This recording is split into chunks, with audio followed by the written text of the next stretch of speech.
وَلَقَدْ يَسَّرْنَا الْقُرْآنَ لِلذِّكْرِ فَهَلْ مِن مُّدَّكِرٍ اعوذ باللہ من الشیطان الرجیم بسم اللہ الرحمن الرحیم قل إن كان للرحمن ولد فأنا أول العابدين سبحان رب السماوات والأرض رب العرش عما يصفون فذرهم يخوضوا ويلعبوا حتى يلاقوا يومهم الذي يوعدون وهو الذي في السماء إله وفي الأرض إله وهو الحكيم العليم وتبارك الذي له ملك السماوات والأرض وما بينهما وعنده علم الساعة وإليه ترجعون ولا يملك الذين يدعون من دونه الشفاعة إلا من شهد بالحق وهم يعلمون ولئن سألتهم من خلقهم ليقولن الله فأنى يؤفكون وقيله يا رب إن هؤلاء قوم لا يؤمنون فاصفح عنهم وقل سلام فسوف يعلمون اعوذ باللہ من الشیطان الرجیم بسم اللہ الرحمن الرحیم قل ان كان للرحمن ولد فأنا اول العابدین کہہ دیجئے اے اللہ کے نبی صلی اللہ علیہ وسلم اگر ہوتی رحمان کے لیے اولاد فأنا اول العابدین بس میں سب سے پہلا ہوتا عبادت کرنے والوں میں سے۔ مشرکین مکہ پچھلی امتوں کی طرح، پچھلے انبیاء کرام علیہم السلام کی امتوں کی طرح، پچھلی قوموں کی طرح اللہ کے ساتھ شرک بھی کرتے تھے اور اللہ کے لیے اولاد بھی مقرر کرتے تھے۔ جس طرح یہودیوں نے اللہ کے لیے حضرت عزیر کو بیٹا مقرر کیا، عیسائیوں نے اللہ کے لیے سیدنا عیسیٰ علیہ السلام کو اللہ کا بیٹا مقرر کیا۔ مشرکین مکہ نے بھی ان کی دیکھا دیکھی مشرکین فرشتوں کو اللہ کی بیٹیاں مقرر کیا۔ مسلمانوں میں بھی اللہ معاف کرے کچھ لوگ ہیں جو نبی کریم صلی اللہ علیہ وسلم کو اللہ کے وجود کا حصہ، اللہ کے نور کا حصہ سمجھتے ہیں، نور من نور اللہ، اور نبی کریم صلی اللہ علیہ وسلم میں اور دیگر صحابہ یا اولیاء وغیرہ میں وہ اللہ کی صفات کا عقیدہ رکھتے ہیں۔ اللہ معاف کرے۔ یہ چیز پرانی قوموں سے چلی آ رہی ہے۔ تو قرآن کریم جگہ جگہ توحید کی بات کرتا ہے، شرک کا رد کرتا ہے، اور قرآن کریم سختی کے ساتھ اس بات کی تردید کرتا ہے کہ اللہ کی کوئی اولاد ہو۔ قرآن کریم اللہ رب العالمین کا تعارف کرواتا ہے، قل هو اللہ احد، کہہ دیجئے کہ وہ اللہ ایک ہے، اللہ الصمد، وہ بے نیاز ہے، لم یلد ولم یولد، نہ اس نے جنا کسی کو، یعنی اس کی کوئی اولاد نہیں ہے، ولم یولد، نہ اسے جنا گیا، یعنی کوئی اس کا باپ بھی نہیں ہے، ولم یکن لہ کفوا احد، اور اس کا کوئی ہمصفت بھی اس کا کوئی نہیں ہے۔ تو دین اسلام سختی کے ساتھ اللہ کی اولاد ہونے کی جو بدترین شرک ہے، جو شرک بھی ہے اور شرک ہونے کے ساتھ ساتھ بدترین شرک ہے، تو دین اسلام اس کی سختی سے تردید کرتا ہے۔ اس لیے تردید کرتا ہے کیونکہ یہ چیز اس کا حقیقت سے دور دور کا کوئی تعلق نہیں ہے۔ اگر یہ چیز حقیقت ہوتی تو نبی کریم صلی اللہ علیہ وسلم کو اللہ تعالیٰ فرما رہے ہیں کہ اے نبی صلی اللہ علیہ وسلم آپ فرما دیجئے کہ اگر واقعی حقیقت میں اللہ کی اولاد ہوتی، اگر بالفرض ایسا ہوتا حقیقت میں، فَأَنَا أَوَّلُ الْعَابِدِينَ، تو سب سے پہلے میں اس کی عبادت کرنے والا ہوتا، وہ اللہ کا شریک ہوتا اور اس کی بھی عبادت ہوتی، پھر سب سے پہلا عبادت گزار میں اس کا ہوتا۔ اگر حقیقت میں بالفرض اللہ کی کوئی اولاد ہو. تو یہ ایک شرط ہے، ایک شرطیہ انداز ہے سمجھانے کے لیے اس طرح کی بات کی جاتی ہے. شرط کا مطلب یہ نہیں ہوتا کہ جو بھی چیز بطور شرط بیان کی جائے تو وہ چیز اس کے وقوع کا بھی امکان ہوتا ہے، ضروری نہیں ہے. جو چیز بطور شرط بیان کی جائے اس کے وقوع کا امکان ہو بھی سکتا ہے، اور یہ بھی ہو سکتا ہے کہ اس کا وقوع کا امکان نہ ہو. ایک بات سمجھانے کے لیے ایک محال چیز کو بھی فرض کیا جا سکتا ہے. اگر بالفرض ایسی بات ہوتی کہ اللہ کی کوئی اولاد ہوتی تو اے نبی صلی اللہ علیہ وسلم آپ فرما دیجئے میں سب سے پہلا اس کی عبادت کرنے والا ہوتا. تمام مسلمان سب سے پہلے اللہ کی اولاد کو مانتے اور اس کی عبادت کرتے، لیکن ایسا ہے ہی نہیں. اللہ تعالیٰ ہر قسم کے اولاد سے، والد سے، بیوی سے، ہر قسم کے شریک سے، ند سے، ہمسر سے اللہ پاک ہے، اور یہی توحید ہے، اور اسی کا اعلان کرنا چاہیے اور باقی سب سے برات کا اظہار کرنا چاہیے. بلکہ اللہ کے لیے اولاد مقرر کرنا تو اللہ کے لیے یہ گالی ہے، جس طرح حدیث مبارکہ میں آتا ہے، صحیح بخاری وغیرہ کی حدیث ہے کہ ابن آدم مجھے گالی دیتا ہے اور اس کو یہ لائق نہیں کہ مجھے گالی دے، اور ابن آدم جو ہے مجھے جھٹلاتا ہے اور اس کو لائق نہیں کہ مجھے جھٹلائے. صحیح حدیث مبارکہ ہے. نبی کریم صلی اللہ علیہ وسلم کا ارشاد ہے، نبی کریم صلی اللہ علیہ وسلم فرماتے ہیں، صحیح بخاری صحیح مسلم وغیرہ کی متفق علیہ حدیث ہے، حدیث قدسی میں نبی کریم صلی اللہ علیہ وسلم نے فرمایا، اللہ فرماتے ہیں شتمنی ابن آدم وما ينبغي له ان يشتمنی، ابن آدم مجھے گالی دیتا ہے اور اس کو یہ لائق نہیں کہ مجھے اپنے خالق اپنے مالک کو گالی دے. ویکذبنی، وہ مجھے جھٹلاتا ہے، وما ينبغي له، اور اس کو یہ لائق نہیں کہ مجھے جھٹلائے. اس کا گالی دینا کیا ہے؟ اما شتمه فقوله ان لي ولدا، جہاں تک اس کا گالی دینا ہے تو یہ اس کا یہ کہنا ہے کہ میری اولاد ہے. یہ اللہ کے لیے گالی ہے، یہ اللہ کے لیے اللہ کے ساتھ شرک ہے، یہ اللہ کا شریک بنانا ہے. واما تکذیبہ، جہاں تک ابن آدم کو جھٹلانا ہے اللہ کو تو اس کا یہ کہنا ہے لیس یعیدنی کما بدأنی، کہ اللہ تعالیٰ مجھے دوبارہ پیدا نہیں کر سکتا جس طرح اللہ تعالیٰ نے مجھے پہلی دفعہ پیدا کیا. اللہ تعالیٰ نے پہلی دفعہ پیدا کر دیا انسان کو، اب جب وہ مر جائیں گے، مٹی میں مل جائیں گے، جب مٹی میں مل کر ان کا جسم ختم ہو جائے گا، ہڈیاں بوسیدہ ہو جائیں گی، تو اب اس انسان کو کوئی دوبارہ پہلی حالت میں پیدا نہیں کر سکتا. والعیاذ باللہ، یہ اللہ کو جھٹلانا ہے، اللہ کی قدرتوں کا انکار ہے. اور قرآن کریم اللہ نے فرمایا کہ یہ بات اللہ کو اتنی ناراض کرتی ہے اگر اللہ کی اولاد مقرر کی جائے کہ ممکن ہے کہ آسمان پھٹ پڑے، ممکن ہے کہ زمین شق ہو جائے، ممکن ہے کہ پہاڑ ریزہ ریزہ ہو کر گر پڑیں اگر اللہ کی اولاد مقرر کی جائے. یہ بات اتنی بڑی ہے اللہ کے نزدیک. لیکن اللہ تعالیٰ صبر والے ہیں، تحمل والے ہیں، اللہ تعالیٰ ڈھیل دیتے ہیں.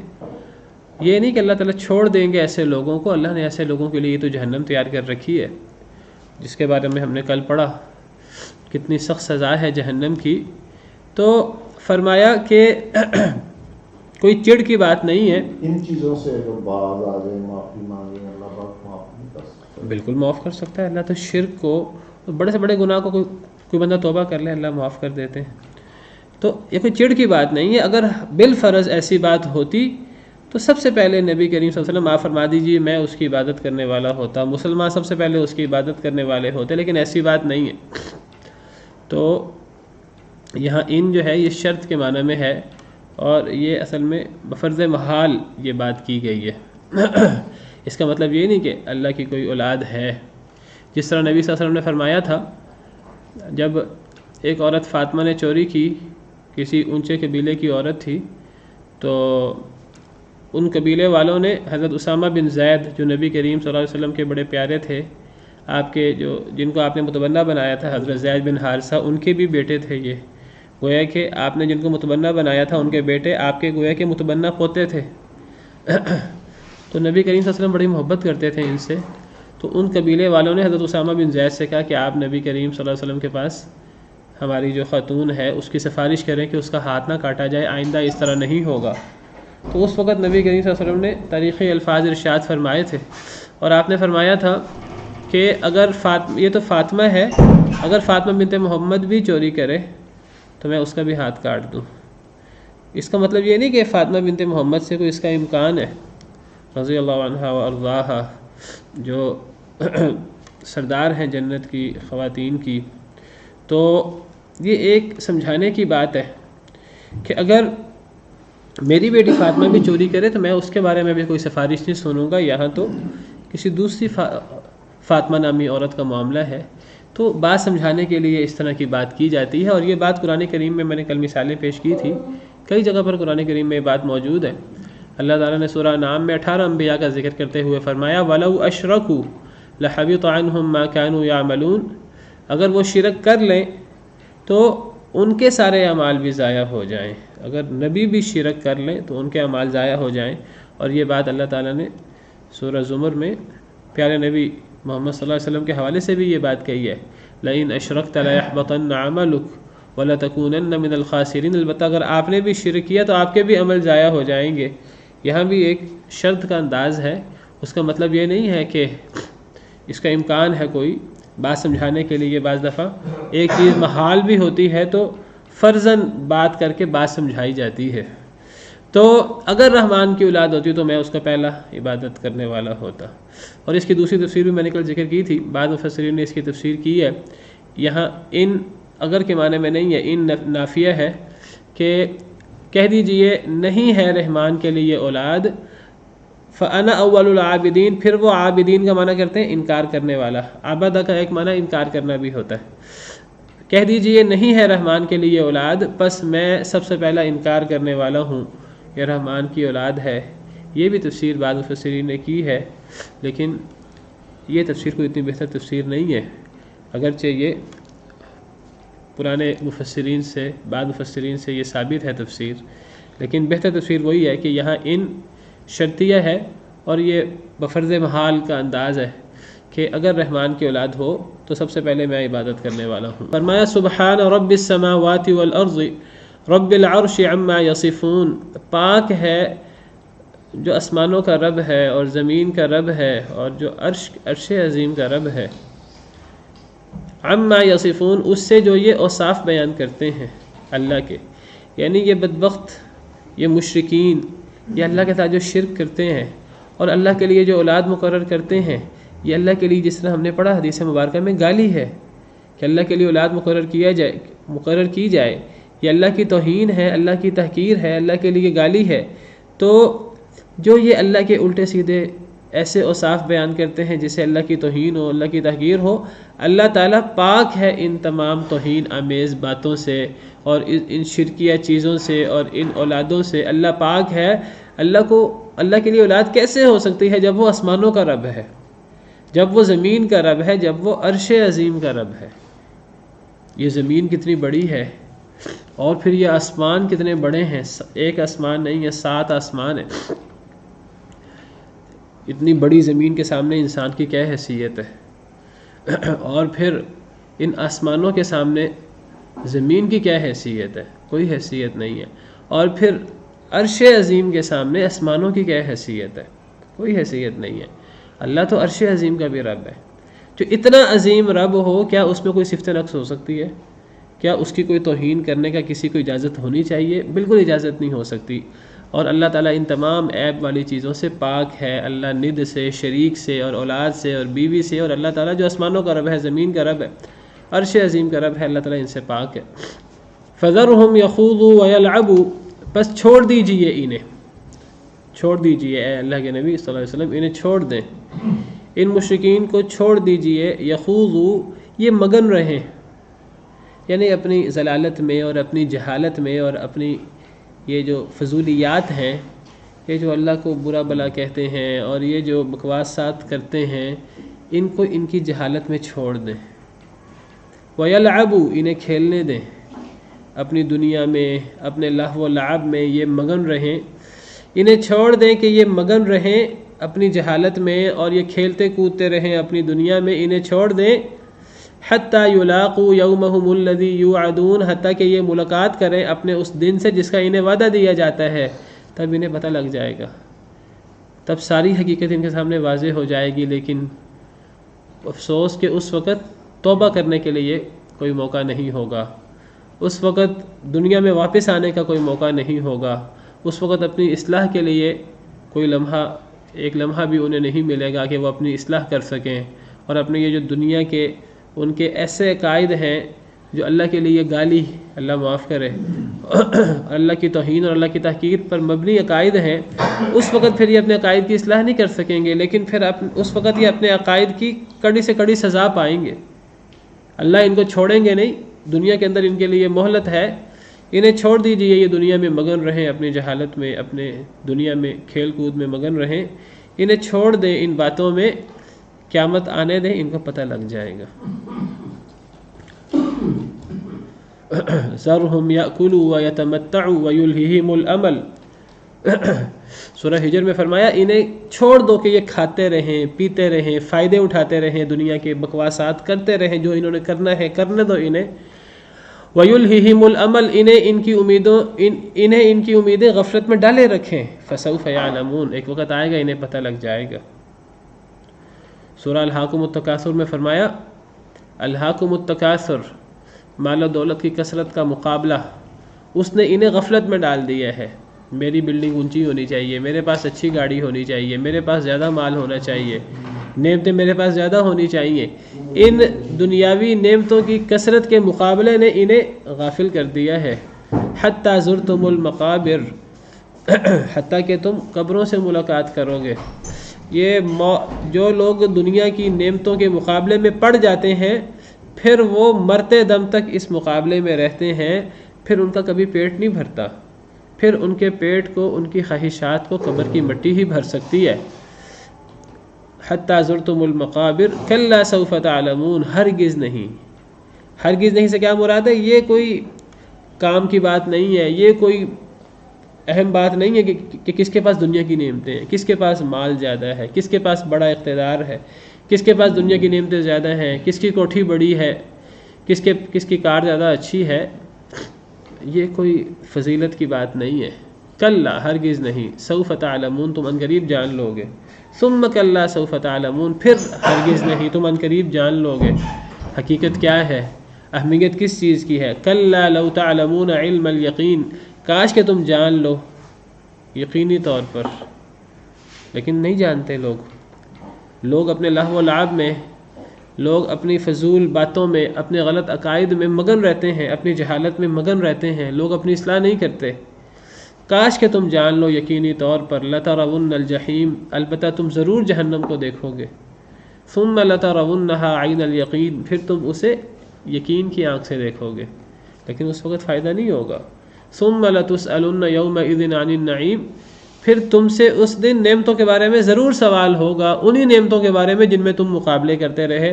وہ تو کوئی فضیلت کی چیز تھی نہیں، فضیلت کی چیز تو یہ تھی کہ کون اللہ سے ڈرنے والا ہے، کون متقی ہے، کون اللہ پر ایمان لاتا ہے، کون اللہ کے نافرمانی کرنے سے ڈرتا ہے، کون اللہ کے سامنے روز قیامت کھڑا ہونے سے خوف کھاتا ہے۔ یہ تھی فضیلت کی چیز۔ اس کو چھوڑ دیا، دنیا کے اندر اور اپنی جہالت کے اندر مگن رہے، اپنی اصلاح نہیں کی، تو اللہ فرماتے ہیں کہ اے نبی صلی اللہ علیہ وسلم انہیں چھوڑ دیجئے کہ یہ اپنے جہالت میں، اپنی دنیا میں یہ مگن رہیں، کھیل کود کرتے رہیں، حتیٰ کہ یہ اس دن سے ملاقات کریں گے جس کا انہیں وعدہ دیا جاتا ہے، یعنی قیامت کے دن میدان محشر میں یہ اکٹھے ہوں گے اور پھر ان کے سامنے جہنم ہوگی۔ بہت ہی ڈانٹ کا انداز ہے، بہت ہی تنبیہ کا انداز ہے، لیکن کوئی قرآن کو پڑھے تو صحیح، کوئی قرآن پہ غور تو کرے، کوئی اپنی حالت پہ غور تو کرے۔ اس کے لیے بہت سخت قسم کا آیت ہے، بہت سخت ڈانٹنے کا انداز ہے، لیکن اس کے لیے جو پڑھے گا، جو پڑھتا ہی نہیں ہے تو اس کے لیے یہ نہیں ہے۔ جو پڑھے گا ممکن ہے وہ ہل جائے اور وہ غور کرے کہ کہیں میں غلطی پر تو نہیں ہوں، والعیاذ باللہ۔ وَهُوَ الَّذِي فِي السَّمَاءِ إِلَٰهٌ وَفِي الْأَرْضِ إِلَٰهٌ، وہ ذات ہے اللہ رب العالمین جو آسمانوں میں بھی معبود ہے اور وہ زمین میں بھی معبود ہے۔ اس اللہ رب العالمین کی توہین کرتے ہو، اس اللہ رب العالمین کی تحقیر کرتے ہو، اسے گالی نکالتے ہو جو آسمان میں بھی معبود ہے، زمین میں بھی معبود ہے۔ آسمان والے بھی سارے اس کی عبادت کرتے ہیں، زمین والے بھی اس کی عبادت کرتے ہیں۔ زمین میں موجود ہر چیز، خواہ وہ سورج ہو، چاند ہو، ستارے ہوں، درخت ہوں، شجر ہوں، حجر ہوں، جانور ہوں، حشرات ہوں، انسان ہوں، بہت سارے اللہ کی عبادت کرتے ہیں، اور جو اللہ کی عبادت نہیں کرتے ان کے سائے اللہ کے سامنے جھکتے ہیں۔ تمام اہل آسمان، تمام اہل زمین اللہ کے سامنے جھکتے ہیں، اس اللہ رب العالمین کی یہ توہین کرتے ہیں۔ آسمان پہ اتنی مخلوق ہے، اتنی مخلوق ہے، اتنے فرشتے ہیں آسمان میں، ہم تصور نہیں کر سکتے۔ آسمان کتنا بڑا ہے زمین کے مقابلے میں، اور اس کائنات کے مقابلے میں ہم اس کا تصور نہیں کر سکتے۔ کتنا بڑا ہے آسمان، اتنا بڑا آسمان فرشتوں سے اٹا پڑا ہے، اور جگہ جگہ پہ فرشتہ موجود ہے۔ 3 انگلیوں کے برابر جگہ نہیں ہے جہاں کوئی فرشتہ رکوع میں یا سجدے میں نہ ہو، اللہ کا ذکر نہ کر رہا ہو، اللہ کی عبادت نہ کر رہا ہو۔ اللہ فرماتے ہیں تم اللہ کی عبادت کرو نہ کرو، ان الذین عند ربک لا یستکبرون عن عبادتہ ولا یستحسرون، جو اللہ کے پاس ہیں، جو لوگ تیرے رب کے پاس ہیں یعنی فرشتے، وہ اللہ کی عبادت سے تکبر نہیں کرتے۔ یسبحون اللیل والنہار لا یفترون، وہ تو دن رات اللہ کی تسبیح کرتے ہیں، وہ تو وقفہ بھی نہیں کرتے۔ آپ سمجھیے جس طرح دنیا میں انسان کی سانس چلتی ہے اور اس سانس کے بل بوتے پر انسان زندہ رہتا ہے، آپ سمجھیے اس طرح فرشتے جو ہیں وہ ان کی سانس ہی اللہ کے ذکر، اللہ کی تسبیح کے ساتھ چلتی ہے، وہ تو ایک لمحہ بھی نہیں گزارتے اللہ کی تسبیح کے بغیر۔ الم تر ان اللہ یسجد له من فی السماوات، کیا نہیں آپ نے دیکھا کہ سجدہ کرتی ہے اللہ کے لیے ہر وہ چیز جو آسمانوں میں ہے، ومن فی الارض، ہر وہ چیز جو زمین میں ہے، والشمس والقمر، اور سورج بھی اور چاند بھی، والنجوم اور ستارے بھی، والجبال اور پہاڑ بھی، والشجر اور درخت بھی، والدواب اور جانور بھی، وکثیر من الناس، اور بہت سے لوگ بھی، سب اللہ کو سجدہ کرتے ہیں۔ وکثیر حق علیہ العذاب، اور بہت سے ایسے لوگ بھی ہیں جن پر عذاب کی بات حق ہو گئی ہے، وہ سجدہ نہیں کرتے اللہ کو، اللہ کے سامنے جھکتے نہیں ہیں۔ تو اللہ اتنے عظیم ہیں کہ دنیا میں بھی اللہ کی عبادت ہوتی ہے، آسمانوں میں بھی اللہ کی عبادت ہوتی ہے، زمین میں بھی اللہ معبود ہے، آسمانوں میں بھی اللہ معبود ہے۔ اس اللہ کو یہ برا بلا کہتے ہیں، اس اللہ کو یہ گالی دیتے ہیں، شریک کی اور اولاد کی۔ اللہ پاک ہے ان عیبوں سے۔ ادھر حقیقت رد ہے پچھلی آیات میں جو اللہ کی اولاد کا ذکر ہوا، کہ وہ اللہ جو آسمانوں میں بھی معبود ہے، جس کی آسمان میں بھی عبادت ہوتی ہے، جو زمین میں بھی معبود ہے، تو اس کی اولاد کیسے ہو سکتی ہے؟ اولاد ہونا تو اللہ کے لیے گالی ہے۔ وَهُوَ الْحَكِيمُ الْعَلِيمُ، وہ بہت حکمت والا، بہت جاننے والا ہے۔ یہ آیت کریمہ بالکل اس طرح ہے جس طرح سورہ انعام کے شروع میں اللہ رب العالمین نے فرمایا وَهُوَ اللَّهُ فِي السَّمَاوَاتِ وَفِي الْأَرْضِ، سورہ انعام آیت نمبر 3۔ اللہ فرماتے ہیں کہ وہ اللہ ہے جو آسمان میں بھی اللہ ہے اور زمین میں بھی، اور وہ اللہ ہے آسمانوں میں بھی اور زمین میں بھی۔ آسمانوں میں بھی اللہ ہے اور زمین میں بھی، کیا مطلب؟ یعنی وہ آسمانوں میں بھی معبود ہے، اس کی آسمانوں میں بھی عبادت ہوتی ہے اور اس کی زمین میں بھی عبادت ہوتی ہے۔ یہ آیت سورہ نام کی بالکل اس طرح جس طرح یہ ہم آیت کریمہ پڑھ رہے ہیں، وَهُوَ الَّذِي فِي السَّمَاءِ إِلَٰهٌ وَفِي الْأَرْضِ إِلَٰهٌ، وہ آسمانوں میں بھی الہ ہے اور وہ زمین میں بھی الہ ہے۔ اس کا مطلب وہ نہیں ہے جو بعض لوگ تعویل کر کے، تحریف کر کے، قرآن میں تحریف کر کے، اللہ معاف کرے، اپنے غلط عقائد کو قرآن سے ثابت کرنے کی کوشش کرتے ہیں، ایسی تعویل کرتے ہیں جو قرآن کا مفہوم نہیں ہے، جو نہ نبی کریم صلی اللہ علیہ وسلم نے سمجھا، نہ صحابہ کرام نے سمجھا، نہ تابعین نے سمجھا، نہ ائمہ کرام نے سمجھا، لیکن انہوں نے ایک عقیدہ بنا لیا غلط سلط اپنی طرف سے، پھر اس کو قرآن سے ثابت کرنے کی کوشش کرتے ہیں۔ وہ کہتے ہیں اس کا مطلب یہ ہے کہ آسمان کی ہر چیز بھی اللہ ہے، زمین کی ہر چیز بھی اللہ ہے، وہ آسمان میں بھی ہے، وہ زمین میں بھی ہے، اور وَهُوَ اللَّهُ فِي السَّمَاوَاتِ وَفِي الْأَرْضِ، وہ اللہ ہے آسمانوں میں بھی اور زمین میں بھی، یعنی زمین اور آسمان کی ہر چیز اللہ ہے۔ یہ تو اس آیت کریمہ کا مفہوم نہیں ہے، یہ تو اللہ کی عظمت بیان ہو رہی ہے۔ اگر آسمان و زمین کی ہر چیز کو اللہ قرار دے دیا جائے، یہ تو اللہ کی عظمت نہیں ہے، یہ تو اللہ کی توہین ہے، اللہ معاف کرے۔ قرآن کریم سختی کے ساتھ شرک کی تردید کرتا ہے۔ اگر اس کائنات کی ہر مخلوق کو ہی اللہ قرار دے دیا جائے، تمام وجود کو اللہ قرار دے دیا جائے، تو دنیا کی ہر مخلوق کو ہی خالق بنا دیا، دنیا کی ہر مخلوق کو ہی اللہ بنا دیا، دنیا کے ہر مخلوق کو ہی معبود بنا دیا۔ یہ وہ تفسیر ہے جو وجودی لوگ کرتے ہیں، جو اپنے آپ کو وجودی کہتے ہیں، یا کہتے ہیں کہ وحدت الوجود، اس دنیا میں تمام وجود ایک ہی ہے، ہر چیز اللہ کا وجود ہے اور ہر چیز اللہ ہے۔ انسان تو انسان، وہ کتے، بلے، بلیوں کو اور وہ خنزیروں کو اور وہ ہر چیز کو، بندروں کو اللہ قرار دیتے ہیں، اللہ معاف کرے۔ کہتے ہیں کہ ان میں سے کسی لوگوں نے سنا کہ کتا بھونک رہا تھا تو کہنے لگا لبیک لبیک، کہ اے میرے رب میں حاضر ہوں، میں حاضر ہوں، میں حاضر ہوں، اللہ معاف کرے۔ تو اس آیت کریمہ کا یہ مفہوم نہیں، اس آیت کریمہ کا مفہوم تو بڑا واضح ہے کہ اللہ تو اتنے عظیم ہیں کہ وہ آسمانوں میں بھی ان کی عبادت ہے، وہ معبود ہے، وَهُوَ الَّذِي فِي السَّمَاءِ إِلَٰهٌ، وہ آسمانوں میں بھی معبود ہے، وَفِي الْأَرْضِ إِلَٰهٌ، وہ زمین میں بھی معبود ہے۔ یعنی کیا مطلب؟ آسمان والے بھی ان کی عبادت کرتے ہیں، زمین والے بھی ان کی عبادت کرتے ہیں۔ قرآن کریم بھرا پڑا ہے اس قسم کی آیتوں سے۔ نہیں ہے لا کی تلوار چلی، سب کچھ انہیں زیر و زبر کر دیا، بس یہ اس کا مطلب نہیں، اس کا لا الہ الا اللہ کا مطلب تو یہ ہے کہ کوئی معبود برحق نہیں ہے سوائے اللہ کے، یہ مطلب ہے۔ یہ مطلب نہیں اس دنیا میں کوئی چیز نہیں ہے سوائے اللہ کے، ہر چیز اللہ ہے، یہ دیوار بھی اللہ ہے، یہ موبائل بھی اللہ ہے، یہ کمپیوٹر بھی اللہ ہے، میں بھی اللہ ہوں اور آپ بھی اللہ ہے، نعوذ باللہ نعوذ باللہ۔ پھر معبود کون ہے اور عابد کون ہے اور عبادت گزار کون ہے اور جنتی کون ہے، جہنمی کون ہے اور ڈالنے والا کون ہے اور جانے والا کون ہے، کرنے والا کون ہے، کرانے والا کون ہے؟ جو اس قسم کے عقیدے کے قائل ہیں، پھر ان کے بڑے عجیب عقائد ہیں۔ اسی عقیدے والے سے کسی نے پوچھا زنا کرنے والی عورتوں کے بارے میں، تو وہ کہنے لگا کہ کرنے والا کرانے والا کون ہے؟ اللہ ہی تو ہے، اللہ معاف کرے، اللہ معاف کرے۔ پھر ان کی بات کی زد کہاں کہاں پہنچتی ہے، چھوڑ دیجئے اس بات کو۔ تو قرآن کریم جو ہے اس قسم کے غلط عقائد کا اور شرکیہ عقائد کا قرآن کریم متحمل نہیں ہو سکتا۔ قرآن کریم میں تعویل کر کے اپنے خود ساختہ شرکیہ عقائد قرآن سے ثابت کیے جائیں تو کیا مطلب ہے اس آیت کا؟ کہ وہ اللہ ہے، آسمانوں میں بھی معبود ہے، زمین میں بھی معبود ہے، آسمانوں والے بھی اللہ کی عبادت کرتے ہیں، زمین والے بھی اللہ کی عبادت کرتے ہیں، فرشتے بھی اللہ کی عبادت کرتے ہیں، اور اہل زمین سارے اللہ کی عبادت کرتے ہیں، اللہ کو سجدہ کرتے ہیں، جس طرح میں نے آپ کے سامنے آیتیں پڑھی ہیں۔ الم تر ان اللہ یسجد له من فی السماوات ومن فی الارض، سورہ حج کی آیت ہے۔ کیا نہیں آپ نے دیکھا کہ تمام آسمان والے اللہ کو سجدہ کرتے ہیں، تمام زمین والے اللہ کو سجدہ کرتے ہیں؟ یہ مراد ہے اس آیت سے۔ ایک اور آیت میں تو فرمایا کہ سب سجدہ ہی نہیں کرتے، سب نمازیں بھی پڑھتے ہیں اللہ کے لیے۔ اللہ تعالیٰ فرماتے ہیں کہ الم تر ان اللہ یسبح له من فی السماوات والارض والطیر الصافات، کیا آپ نے نہیں دیکھا کہ تمام آسمان والے، تمام زمین والے اللہ کی تسبیح کرتے ہیں اور پرندے بھی پر پھیلائے ہوئے۔ کل قد علم صلاته وتسبیحہ، ہر ایک نے اپنی نماز کو بھی پہچان لیا ہے، اپنی تسبیح کو بھی پہچان لیا ہے۔ سورہ نور کی آیت ہے۔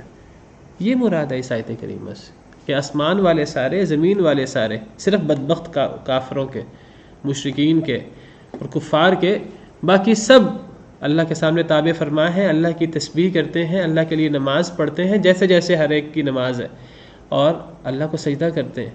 اور جو کافر نہیں کرتے اللہ کا سجدہ، وہ بھی اللہ کے سامنے تابع ہیں، وہ بھی بیماری میں، زندگی میں، موت میں، اپنے فیصلوں میں اللہ کے محتاج ہیں، وہ خود سجدہ نہ کریں، ان کے سائے اللہ کو سجدہ کرتے ہیں۔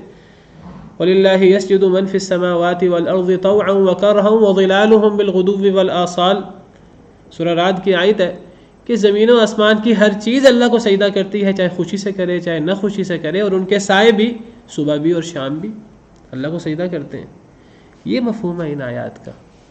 تو وہ اللہ ہے جو آسمانوں میں بھی معبود ہے، اور وہ اللہ ہے جو زمین میں بھی معبود ہے، اور سورہ نام کی آیت کریمہ کا بھی یہی مفہوم ہے، وَهُوَ اللَّهُ فِي السَّمَاوَاتِ وَفِي الْأَرْضِ، وہی اللہ ہے آسمانوں میں بھی، یعنی آسمانوں میں بھی اللہ ہے، وفی الارض، اور زمین میں بھی اللہ ہے، دونوں جگہ اللہ کی عبادت ہوتی ہے۔ اس سے مراد یہ نہیں ہے کہ آسمان و زمین کی ہر چیز اللہ ہے، یہ اس سے تو بدترین شرک ہے۔ مشرکین مکہ تو بعض لوگوں کو اللہ کا شریک بناتے تھے، انہوں نے تو ہر چیز کو اللہ کا شریک بنا دیا، اس کائنات کی ہر چیز کو ہی خالق بنا دیا، اور پھر خود ہی حیران پریشان ہوتے ہیں، کہتے ہیں کہ العبد رب والرب عبد، کہ بندہ رب ہے، رب بندہ ہے، مجھے نہیں معلوم کہ مکلف کون ہے، والعیاذ باللہ والعیاذ باللہ۔ پھر اس قسم کی باتیں پیدا ہوتی ہیں۔ تو بہرحال یہ اللہ کی عظمت بیان ہو رہی ہے کہ تم جس اللہ کے شریک بناتے ہو اور جس اللہ کے لیے اولاد مقرر کرتے ہو، وہ اللہ تو اتنا عظیم ہے، اتنا عظیم ہے کہ آسمانوں میں بھی اس کی عبادت ہوتی ہے، زمین میں بھی اس کی عبادت ہوتی ہے، اور وہ بہت حکیم، حکمت والا اور بہت علیم ہے، جاننے والا ہے ہر چیز کو۔ اللہ ہر ایک سے نمٹ لیں گے۔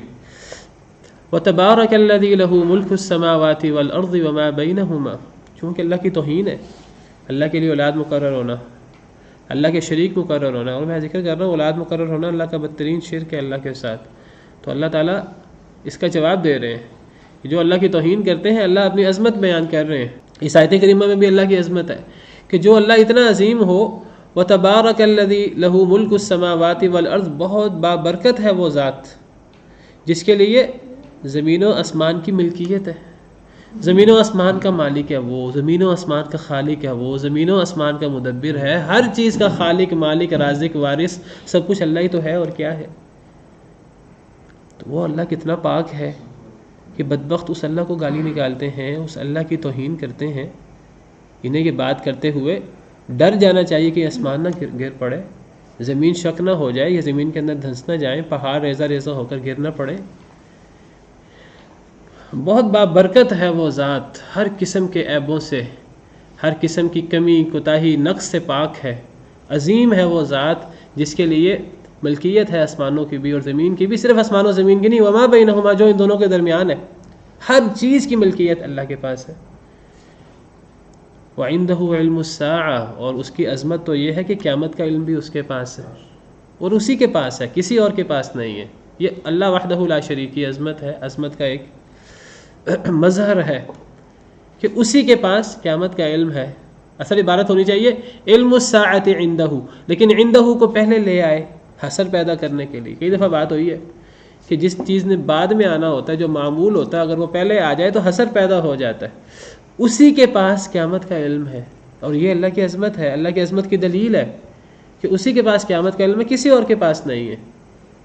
جو لوگ اللہ کے علاوہ اوروں کو عالم الغیب بناتے ہیں، اللہ کے نبیوں کو، فرشتوں کو، جنوں کو، ولیوں کو، اور اپنے ولیوں کے گلی کے کتوں کو اللہ معاف کرے، یہاں تک وہ کہتے ہیں.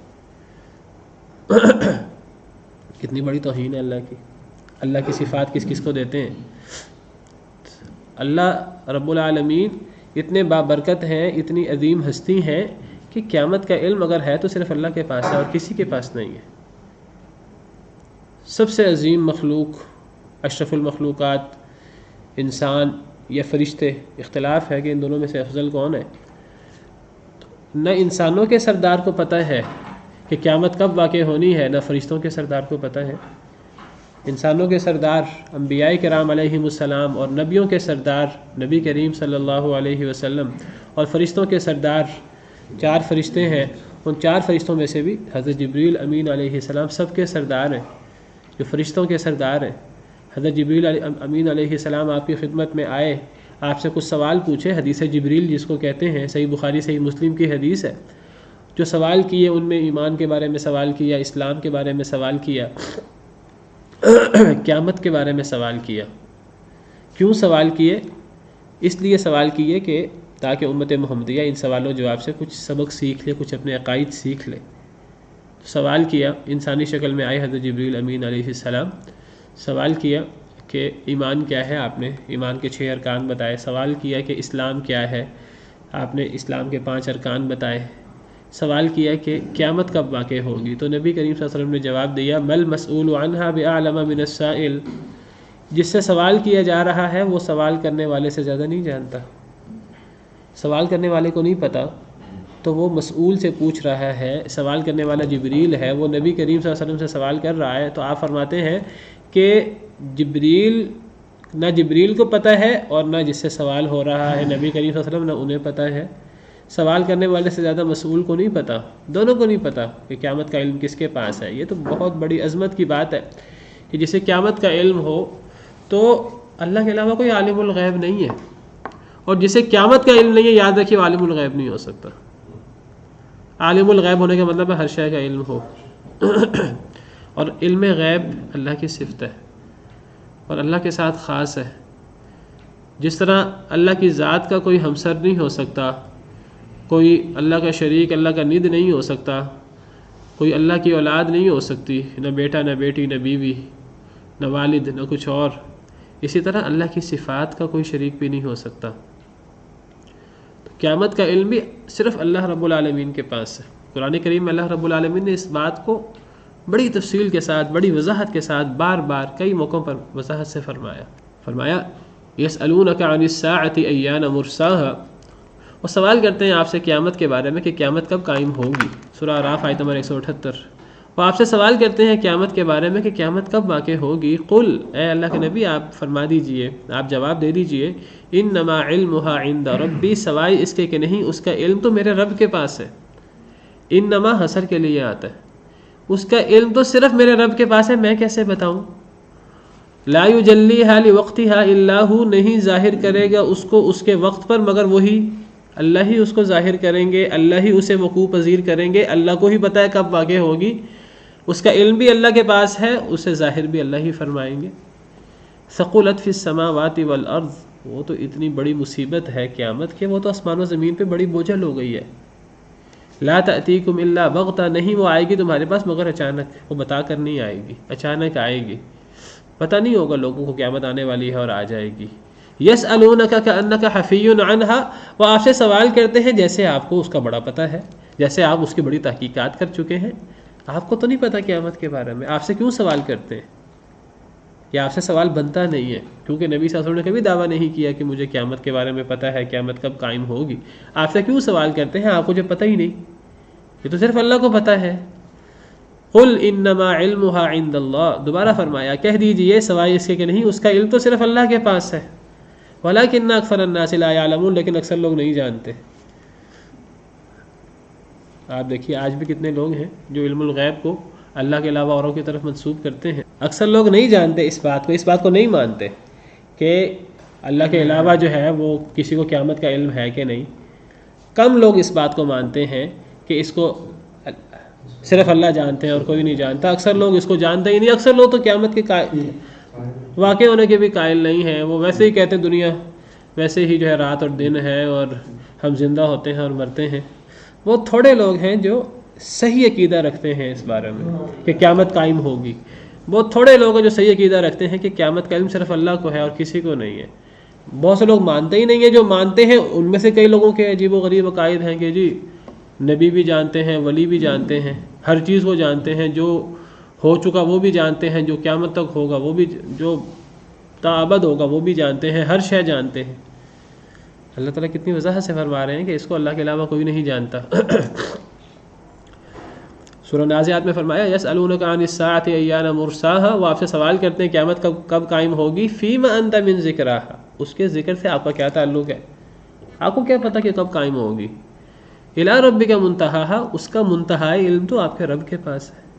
انما انت منذر من یخشاھا، آپ کا کام تو ڈرانا ہے جو اسے ڈرتا ہے، جو قیامت سے ڈرتا ہے. آپ اس کو ڈراتے ہیں کہ قیامت سے ڈر جاؤ، قیامت کے دن کے آنے سے پہلے اپنی اصلاح کر لو. یہ آپ کا کام ہے اور آپ نے یہ کام کیا ہے.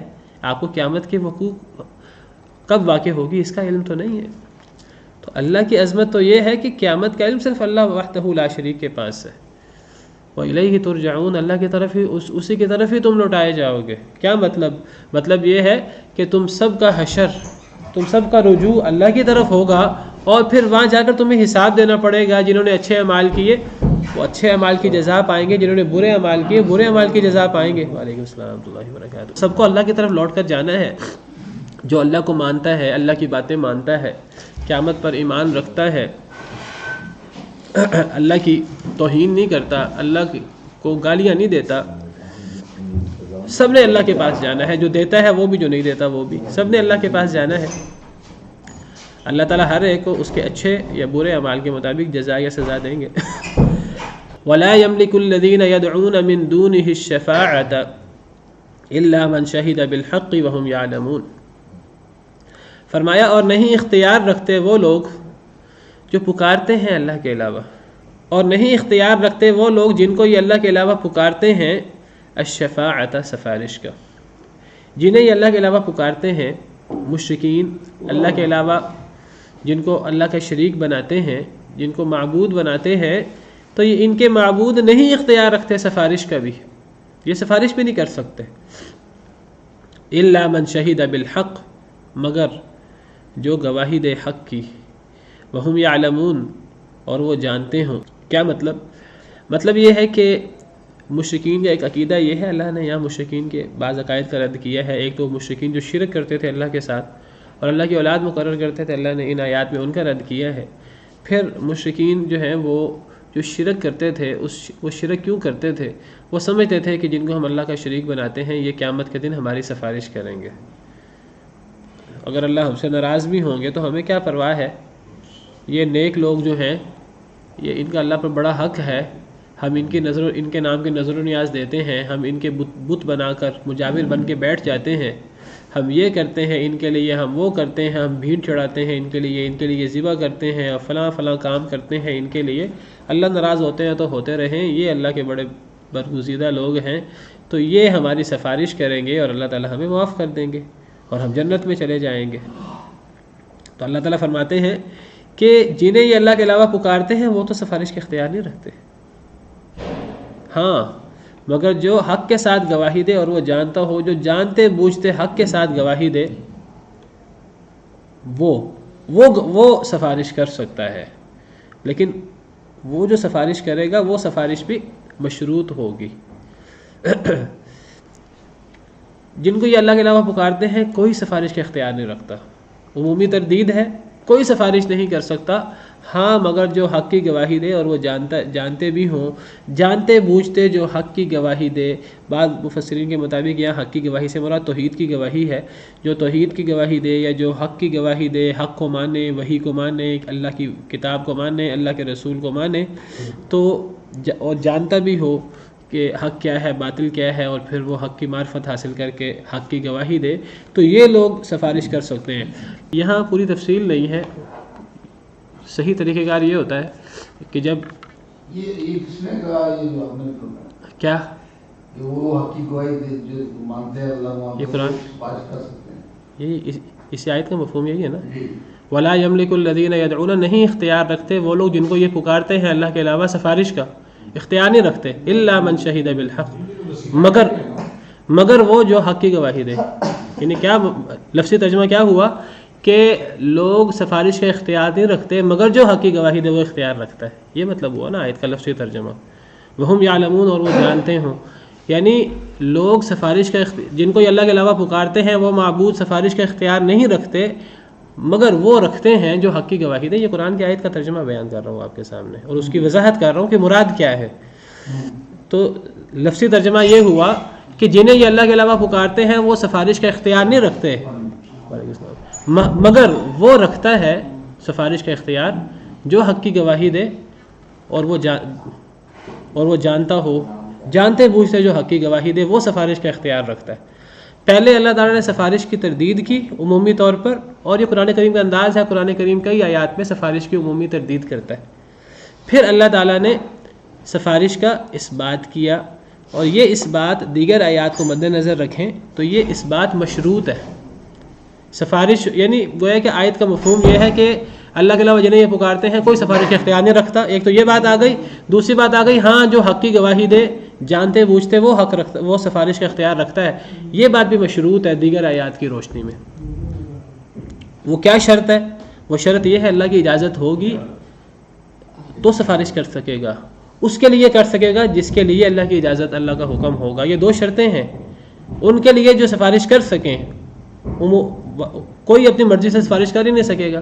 تو قرآن کریم اللہ نے دونوں باتیں بیان کی ہیں، ایک تو سفارش کی عمومی تردید بھی کی ہے، جیسے قرآن کریم کی ایک آیت میں ہے کہ اے ایمان والو قیامت کا دن آنے سے پہلے خرچ کر لو کہ جس دن کوئی سفارش نہیں ہے، عمومی تردید ہے سفارش کی۔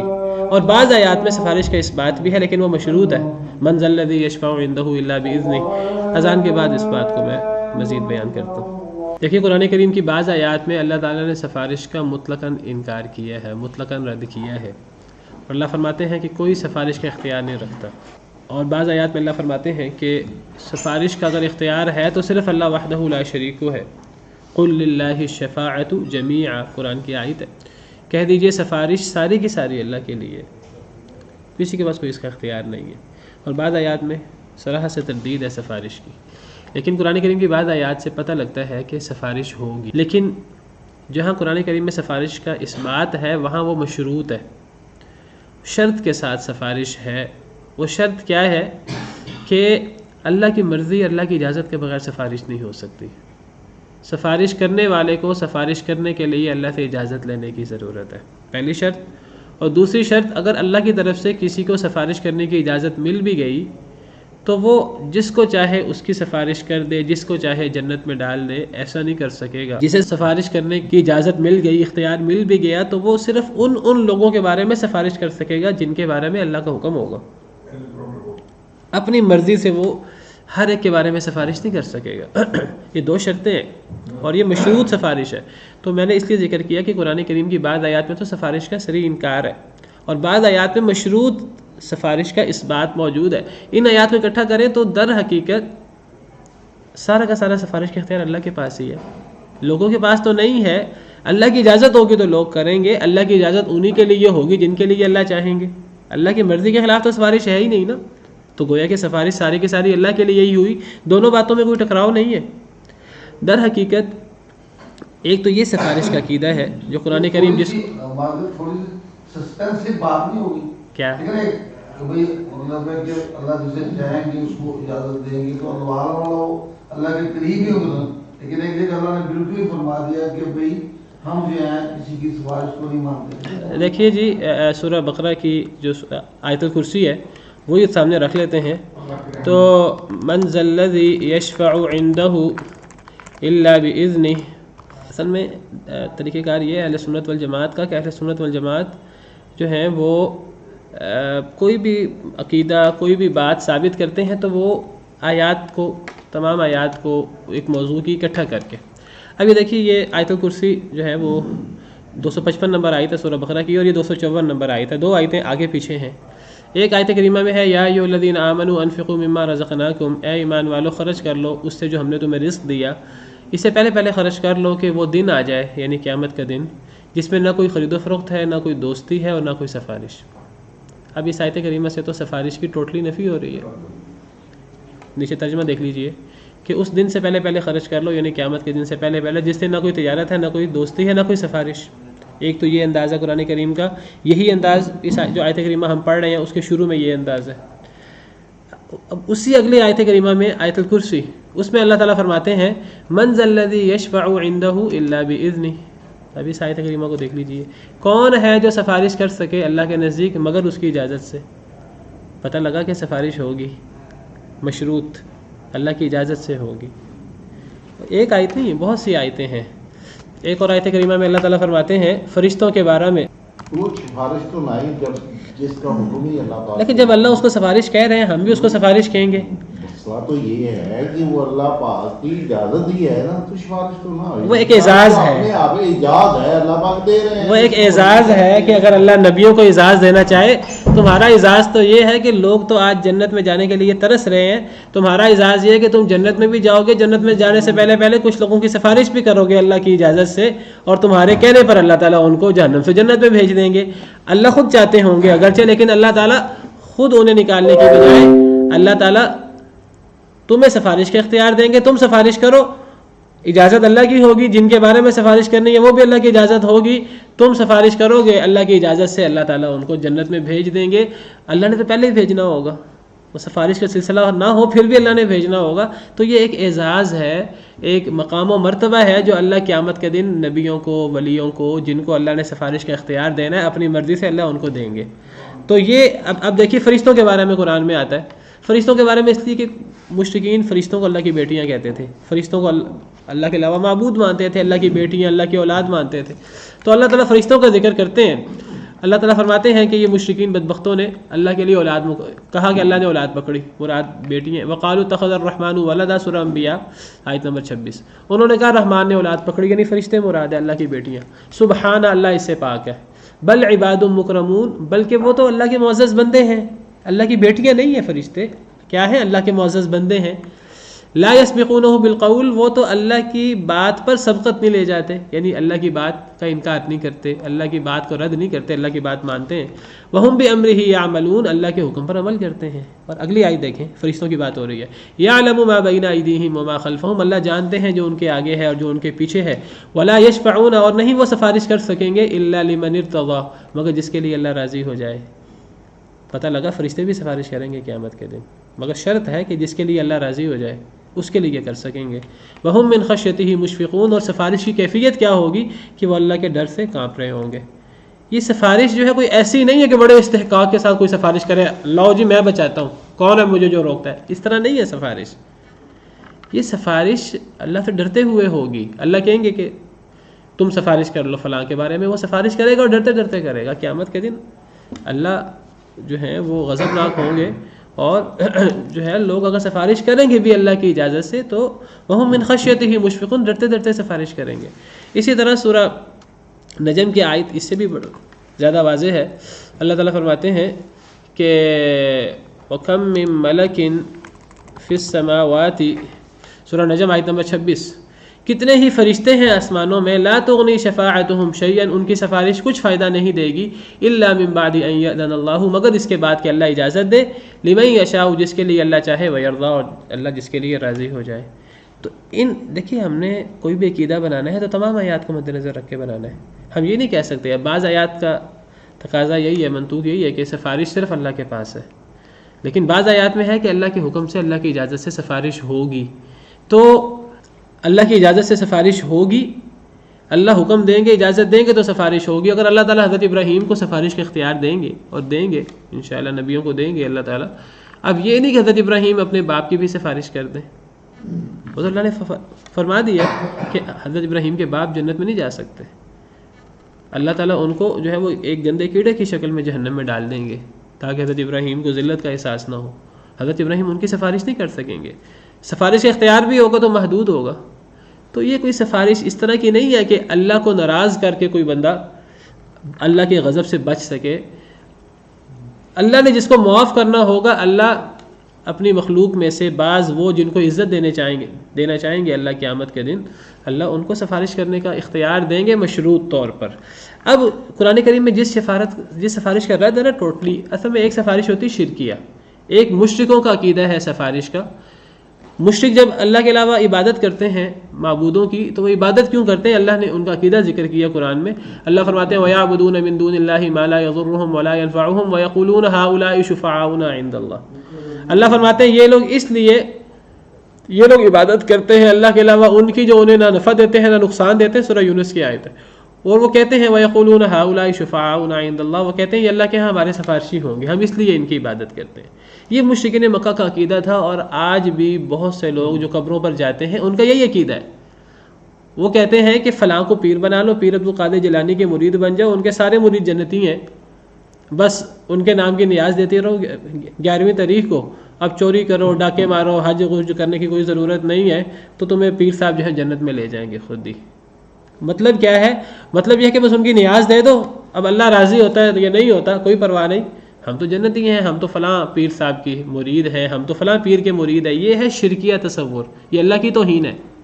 یعنی یہ سمجھنا کہ اللہ کے کوئی اتنے برگزیدہ لوگ ہیں کہ اللہ ان کی بات ٹال نہیں سکتے.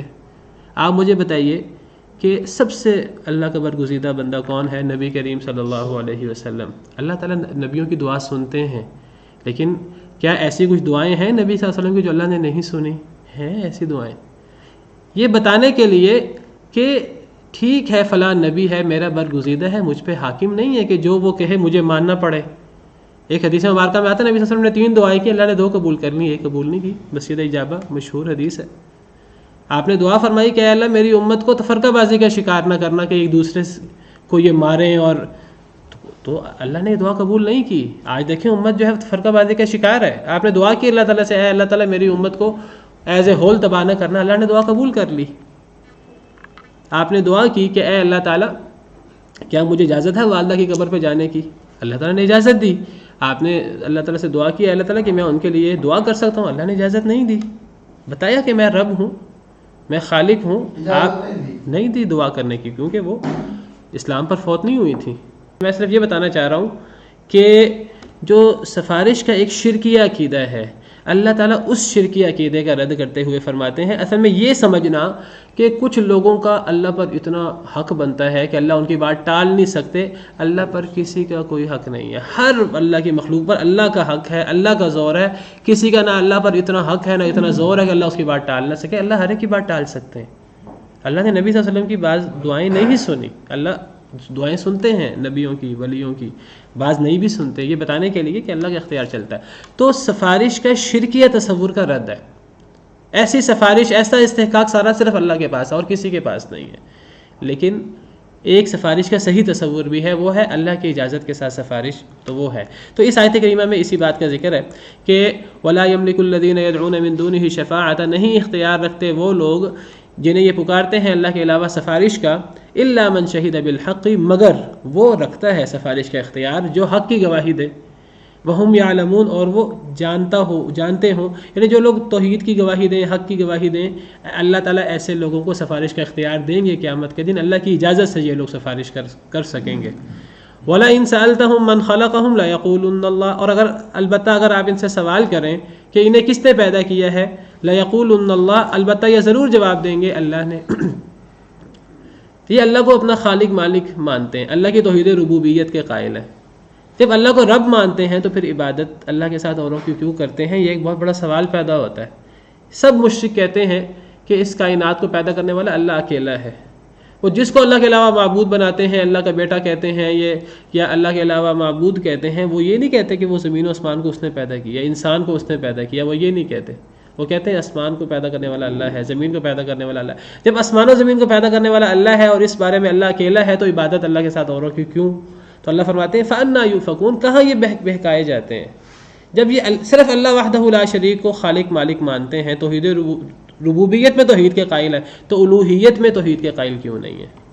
وَقِيلِهِ يَا رَبِّ، اور کہنا اس کا، کس کا؟ نبی کا، نبی صلی اللہ علیہ وسلم کا کہنا، یا ربی، اے میرے رب، ان ہؤلاء قوم لا یؤمنون، یہ وہ لوگ ہیں، یہ ایسی قوم ہے جو ایمان نہیں لاتے۔ یہ نبی شکوہ بھی کریں گے، نبی کی رحمت، شفقت اور یہ صفات تو ہم نے دیکھی ہیں، قیامت کے دن نبی شکوہ کے نابی ہوں گے۔ یہ بھی کہیں گے وقال الرسول یا رب ان قوم اتخذوا هذا القرآن مہجورا، اے میرے رب میری قوم نے تو قرآن کو چھوڑ دیا تھا۔